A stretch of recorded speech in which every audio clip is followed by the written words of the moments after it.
Bonjour!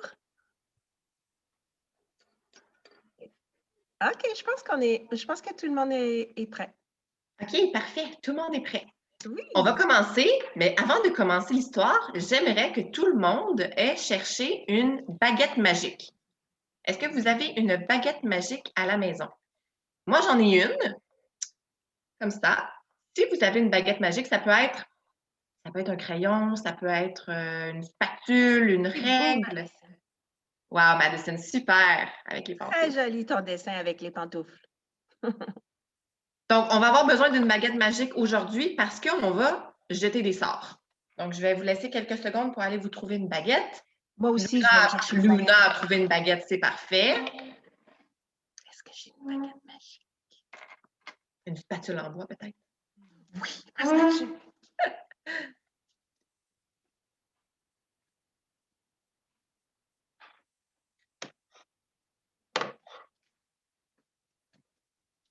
Oh, wow! Amelia et Elisabeth, ils ont des super baguettes. Oh! C'est génial. Wow! Une baguette de licorne, puis une baguette de fée. Ça fait de la magie. Parfait. J'ai une baguette de sorcière, tu vois? Ah oui, parfait. C'est pour brasser mon chaudron. Excellent. Oh, une baguette. Et en plus, elle a fait de la lumière, ta baguette. Génial. Wow! C'est une vraie, ça. Madison, est-ce que tu vas chercher une baguette, toi? Est-ce que tu en as une baguette? Céleste, les deux ont une baguette. Non? Tu peux prendre un crayon. Tu peux prendre un crayon à colorier ou un crayon comme ça. Je vais get mon. Je vais aller chercher mon. Ta La baguette. baguette? Yeah, baguette. Parfait. Parfait, c'est bon. Ça sera pas long, les amis. On attend Madison avec sa baguette. Luna, est-ce que tu as une baguette magique? Oui. Bravo! Moi aussi, j'ai ma baguette. Je suis prête. Ah, on peut se pratiquer, on peut essayer de se pratiquer le poignet un petit peu, lancer un sort ou deux, juste pour voir si on est bien dégourdi. Abracadabra! Tu vois, j'ai manqué. J'ai visé le coin de mon écran. Abracadabra! Tout est dans le poignet, hein? Tout est des mouvements fluides du poignet quand on lance des sorts. Super, Madison! Génial! Ça va. Super baguette. Alors, tout le monde a la baguette. Alors, je vais commencer l'histoire. OK, attends un petit peu. On est prêt? On est prêt. Alors, ça, c'est le livre que je vais vous raconter aujourd'hui. C'est une histoire, en fait, c'est un conte de Beedle le Barde. Beedle le Barde, c'est un sorcier qui a vécu il y a très, très longtemps. Alors, l'histoire, elle commence par « Il était une fois ». Il était une fois un vieux sorcier bienveillant qui utilisait sa magie avec sagesse et générosité pour le plus grand profit de ses voisins. Plutôt que de révéler la véritable source de ses pouvoirs, il prétendait que ses potions, ses charmes et antidotes jaillissaient tels quels de son petit chaudron qu'il appelait sa marmite de chance. Et à des kilomètres à la ronde, les gens venaient le voir pour lui exposer leurs ennuis. Et le sorcier était ravi d'y porter remède en remuant quelque chose dans sa marmite, comme s'il préparait une soupe ou une sauce à spaghetti. Comme ça. C'est Tout ça. le monde, vous pouvez... On fait ça comme ça? On brasse dans notre marmite? Enlevez le mute. Arrangez-vous pour qu'on puisse vous entendre, parce que quand vous allez faire des sons, je veux vous entendre, tout le monde. Oui, Alors, on enlève... Mettez votre petit micro sur l'ordinateur, OK? OK. Charlotte et Céleste aussi, mettez votre petit micro sur l'ordinateur. Madison aussi. Tu mets ton micro? Mets ton micro pour qu'on t'entende.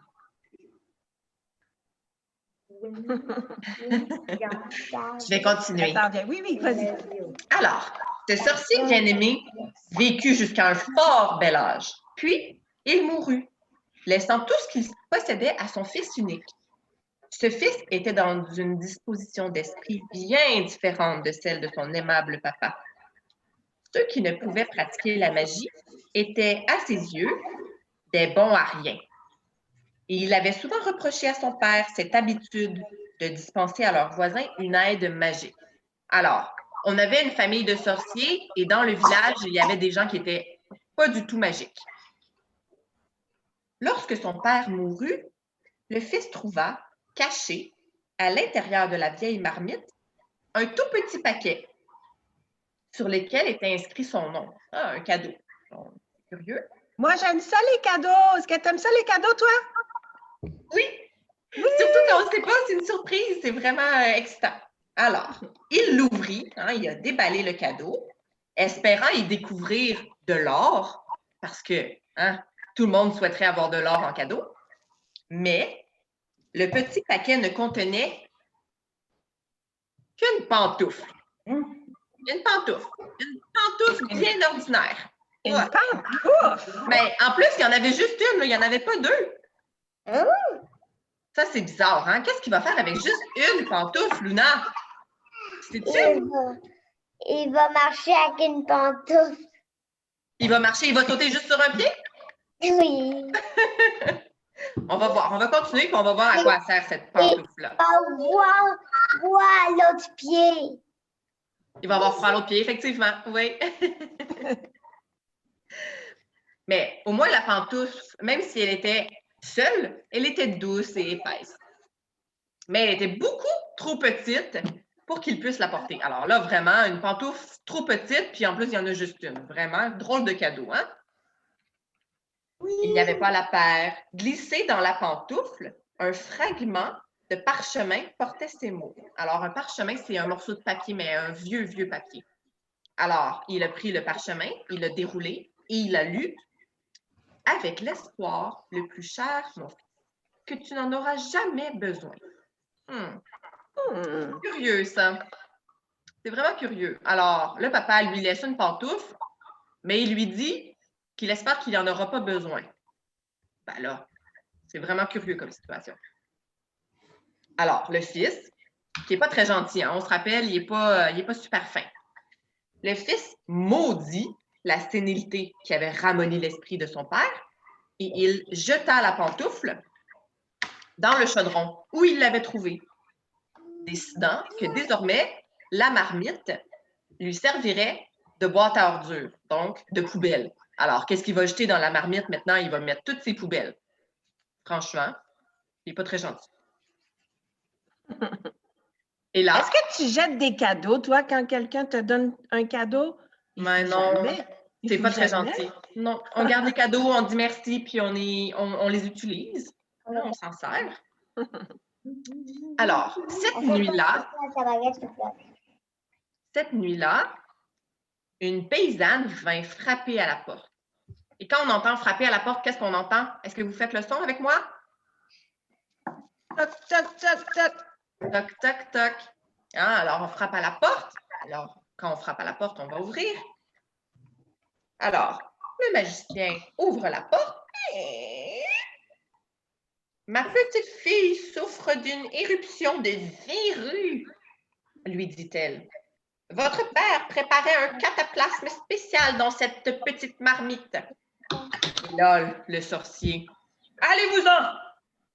Je n'ai que faire des verrues de votre marmaille. Et il claqua la porte au nez. Hey, ça, c'est vraiment pas gentil, hein? Clac! Claque la porte au nez de la vieille femme. Aussitôt qu'il a fermé la porte, des cliquettements et des martèlements commencent à résonner, à retentir.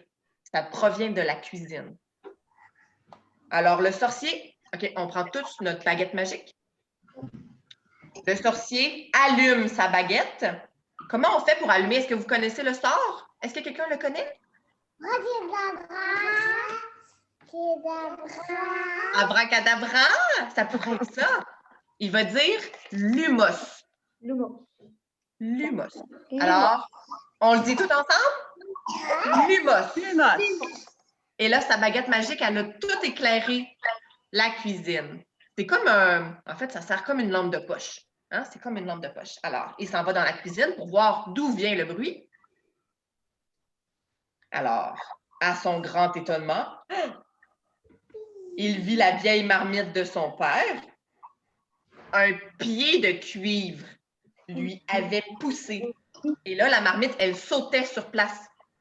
Au milieu de la pièce, au milieu de la cuisine, une marmite avec un pied qui saute. Elle faisait un bruit terrifiant. Imaginez-vous sur les dalles comment ça devait sonner. Avec juste un cri. Clic, clang, clic, clang. Cling, clang. Oui, faites le bruit. Cling, clang. Hein? La marmite qui saute sur son pied unique.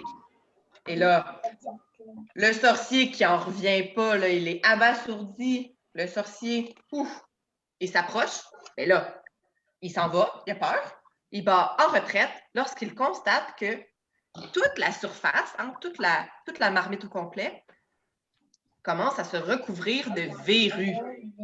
Wesh! Erk! Des verrues sur une marmite! Werk! Alors il dit, répugnant objet! Il essaye d'abord de lui lancer, il va lui lancer un autre sort, on va le faire ensemble.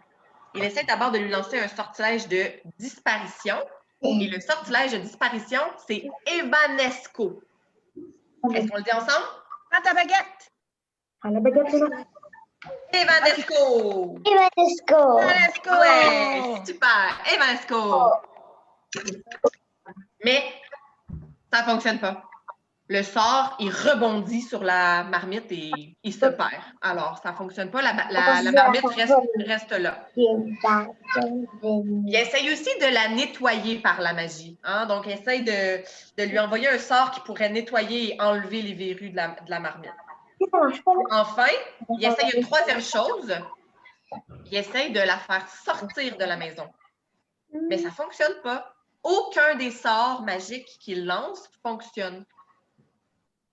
Qu'est-ce qu'il va faire?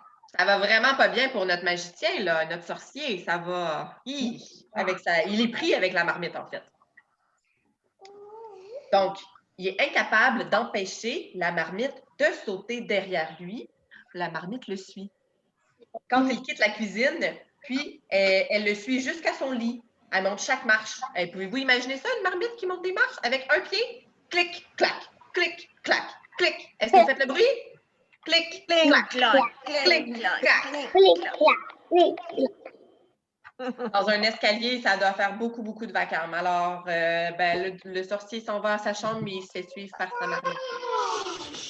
Imaginez-vous que le sorcier n'a pas pu dormir de la nuit, hein? Il n'a pas dormi. À cause du fracas que produisait à côté de lui, de son lit, la vieille marmite couverte de verrues. La marmite, elle est dégueulasse. Au matin, alors la nuit passe, et là, on est le matin. La marmite, elle s'obstine à sauter derrière lui jusqu'à la table. Alors, le sorcier sort de son lit pour aller déjeuner, et la marmite le suit. Alors, qu'est-ce qu'elle fait, la marmite, encore, quand elle suit le sorcier partout? Cling, clang, cling, clang, cling, clang. Alors, la marmite fait beaucoup, beaucoup de bruit quand elle marche. Et là, le sorcier n'avait même pas eu le temps de s'asseoir et de commencer à prendre son petit déjeuner. On frappe encore à la porte. Alors, quand on frappe à la porte, on fait quoi? On frappe à la porte. Toc, toc, toc. Toc, toc, toc. Ouais, ça frappe à la porte. J'ai Alors. quelque chose à te dire. Je peux voir, dans les mains, je peux voir le pied. Oui, c'est ça! Exact. C'est la marmite avec son pied unique. Alors là, quand on a frappé à la porte, le sorcier, il va aller ouvrir. Hein? Il veut savoir qui est à la porte. Alors, il ouvre la porte. Qui est à la porte? On ne sait pas. C'est un vieil homme. Il se tient sur le seuil de la porte, le vieil homme. Dans le porte. Il lui dit... Vas-y, Luna, qu'est-ce que tu veux dire? Dans la porte, je pense que c'est le pied. C'est l'autre pied de la marmite. Ouais, c'est ça. Alors, le vieil homme, il lui dit au sorcier, « C'est au sujet de mon vieil âne, monsieur, explique-t-il. Il est perdu et où on me l'a volé. Sans lui, je ne peux pas aller vendre mes marchandises. Et ma famille aura faim ce soir. Ah, parce que le vieux monsieur, il doit prendre son âne pour mettre toutes ses marchandises à vendre pour le marché sur son âne. Mais là, pas d'âne, pas de marché, pas d'argent, pas de souper. Oh là là, ça va pas bien pour ce monsieur-là. Et là, le sorcier qui est pas très gentil, on se rappelle, il lui dit moi, c'est en ce moment même, maintenant, que j'ai faim. Et il frappe, il claque la porte au nez du vieux monsieur. Vraiment pas poli. Vraiment pas poli, hein? C'est pas gentil. Alors, qu'est-ce qu'on entend tout de suite après, une fois qu'il a claqué la porte? Cling, clang, cling, clang, cling, clang. Cling, clang, cling, clang. Le pied de cuivre de la marmite, hein, la marmite qui s'approche du vieil homme pour voir qu'est-ce qui va se passer. Mais là, à présent, non seulement elle est recouverte de verrues, mais en plus, on entend de la marmite, il faut vraiment écouter comme il faut, des braiements. Est-ce que vous savez ce que c'est, des braiements? Quel animal braie? Est-ce que quelqu'un le sait? Je vais vous donner un indice. Quel animal qui a disparu avec le vieil homme? Un âne. Un âne. Exact. C'est quoi un braiement? Est-ce que vous êtes capable de faire un braiement? Un braiement, c'est un bruit d'un âne. Qui est capable?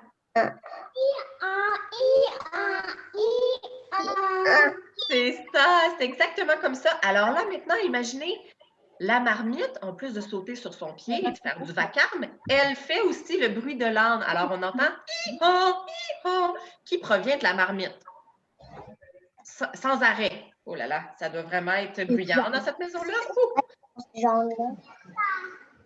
Et en plus d'entendre des braiements, il y a des gémissements, des gémissements affamés aux accents humains. Ça s'élève des profondeurs de la marmite. Et pourquoi on entend des gémissements au fond de la marmite? C'est parce que la famille du monsieur, elle a faim. Elle n'a pas mangé, donc elle a très faim. Alors, elle fait du bruit. Quand on a faim, on a mal au ventre. Alors, elle fait un petit peu de bruit comme ça. Et là, tout ce son-là, ça provient de la marmite. La marmite, elle fait beaucoup, beaucoup de bruit, hein, déjà. J'ai une idée. J'ai une idée. Luna va faire un bruit d'âne. Madison, tu vas ouvrir ton micro puis tu vas faire un bruit de cling, clong avec Rachel.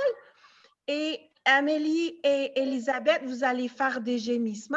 Et Charlotte et Céleste, vous allez faire des cling-clong aussi parce que cling-clong, c'est fort, fort, fort. OK? À 3. Charlotte aussi, il faut que tu enlèves, il faut que tu mettes ton micro sur l'écran. OK, alors nous, on fait tous les bruits de marmite. OK? 3, 2, 1, on y va! Cling, Clang, cling, clang. Ah!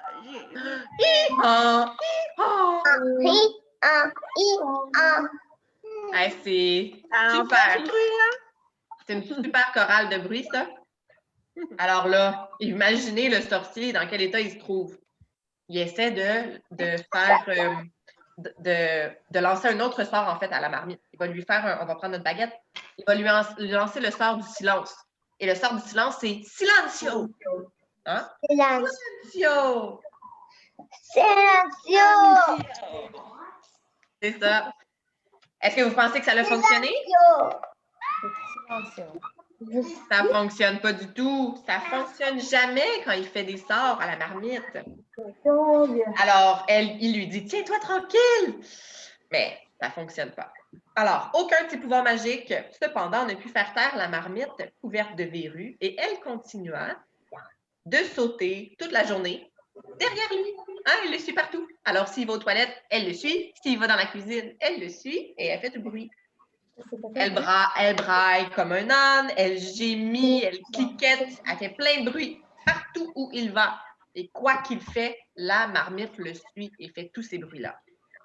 Alors, ce soir-là, on frappa une troisième fois à la porte. Est-ce que vous m'aidez? Quand on frappe à la porte? Tac, tac, tac. Ah, ben là, quand on va aller ouvrir la porte, il y a quelqu'un à la porte. Alors, on ouvre la porte. Et sur le seuil se tenait une jeune femme qui sanglotait à fendre l'âme. Alors, elle pleure comme ça. Vous pouvez pleurer un peu. Comme ça, toi. Et pourquoi elle pleure, la femme? C'est parce qu'elle dit « Mon bébé est grave. » Alors, elle a un bébé dans les bras. « Mon bébé est gravement malade. S'il vous plaît, aidez-nous. Votre père m'avait dit de venir le voir si j'avais des ennuis. » Mais le sorcier, est-ce que vous croyez qu'il a voulu l'aider? Non, non. Il a encore claqué la porte. Clac! Dans la figure à la dame. Vraiment pas gentil, hein? Alors là, à présent, vous pouvez imaginer que la marmite, elle n'est pas très contente, là. Alors, elle s'est remplie jusqu'au bord, hein? Donc, jusqu'au ras-bord, d'eau salée. Et là, elle verse des larmes. Montre-nous ton dessin, Luna. C'est super beau. Génial. Super de beau Des dessin. pantoufles pour la marmite. Alors là, la marmite, elle s'est remplie à plein d'eau et elle verse des larmes. Hein? Elle pleure. Puis, elle continue de sauter. Alors, les larmes, ça coule. Elle pleure. Elle saute. Elle braie. Elle gémit. Puis, elle continue de se couvrir de verrues. Vraiment, là, ça va pas du tout. Et bien que pendant le reste de la semaine, aucun autre villageois ne fût venu demander de l'aide aux sorciers, la marmite continuait de le tenir informé de leurs nombreux maux. Au fil des jours, elle ne se contenta plus de braire, de gémir et de répandre des larmes et de sauter et de se couvrir de verrues. Elle s'étouffait à présent, était saisie de haut le cœur. Alors, elle était tellement triste, la marmite, qu'elle avait des hauts le cœur tellement elle pleurait, tellement elle gémissait fort, elle pleurait comme un bébé, elle geignait comme un chien. Hein? Qu'est-ce que ça fait un chien qui a mal? Alors, elle faisait ça aussi à la marmite maintenant. Elle déversait du fromage rance, du lait caillé et un flot dévastateur de limaces affamées. Oh là là! Dégueulasse! Oui, c'est vraiment dégueulasse. Et le sorcier, lui, évidemment, ben, il pouvait ni dormir, ni manger, hein, parce que la marmite, elle est tout le temps à côté de lui en train de faire plein de bruit puis de faire plein de choses dégueulasses. Donc, mais la marmite, elle refusait de le quitter. Et il ne pouvait la faire taire, ni la forcer à l'immobilité. Hein. On se rappelle, aucun sort magique ne fonctionnait sur la marmite. Enfin, après plusieurs journées à ne pas pouvoir manger puis à ne pas dormir, là, le sorcier, il va changer d'idée. Hein. Alors, il ne pouvait plus en supporter davantage. « Venez m'apporter tous vos problèmes, tous vos ennuis, tous vos malheurs !» s'écria-t-il en s'enfuyant. Dans la nuit, la marmite sautant derrière lui, cling-clang, cling-clang, cling-clang, hein, elle essaie de le suivre, il va vite, il court. Sur la route qui menait au village. Oui, cling, clang, cling! Venez, je vais vous guérir, vous remettre sur pied, vous réconforter. Avec la marmite de mon père, j'apaiserai tous vos maux. Et là, il lançait des sorts là, partout comme ça. Là. Il était bien énervé. Là. Ouais, il courait dans la rue, puis il n'en pouvait plus. Là. Il lançait des sorts à tout le monde. Ma baguette à moi. Ta baguette à toi, oui. Il faut vraiment garder nos baguettes précieusement. Hein? Et là, pendant qu'il faisait ça, à l'intérieur d'une des maisons, les verrues de la petite fille disparurent pendant son sommeil. Alors, une bonne chose de faite, grâce au sortilège d'attraction. Alors, le sortilège d'attraction, si vous prenez vos baguettes, c'est Axio. Axio. En lançant ce sortilège-là, le sorcier, il a pu ramener l'âne qui s'était perdu. Hein, l'âne, il était perdu, il a été ramené d'un lointain bosquet d'églantiers. Et il a été remis en douceur dans son écurie. Le bébé malade, vous vous rappelez la jeune femme qui est arrivée avec le bébé malade? Le bébé malade fut inondé de dictame. C'est comme